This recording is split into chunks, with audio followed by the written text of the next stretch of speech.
சித்தர் வணங்கிய சேவற்கொடியோனை சேர்ந்து பணிந்திடுவோம். அந்த சிக்கலிலாயினும் செந்திலாயினும் சென்று பணிந்திடுவோம். பக்தருக்கென்றே திறந்திருக்கும் தென் பழனியை கண்டுகொள்வோம். அங்கு பாலாபிஷேகமும் தேனாபிஷேகமும் செய்து பணிந்திடுவோம். செட்டி முருகன் எனும் பெயர் பெற்றவன் தண்டாயுதம் அல்லவா. அந்த சித்திரவள்ளியும் ஜாடையில் மற்றொரு செட்டி மகள் அல்லவா. கொட்டிக் கொடுப்பவன் கோவிலை பார்த்திட கோஷமிட்டோடிடுவோம். முள்ளும் குத்தட்டுமே கல்லும் தட்டட்டுமே வலி கொஞ்சமும் கண்டுகொள்வோம்.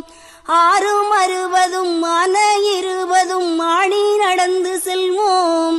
சில ஆனந்த பாடல்கள் வேலனை பாடட்டும் அன்புடன்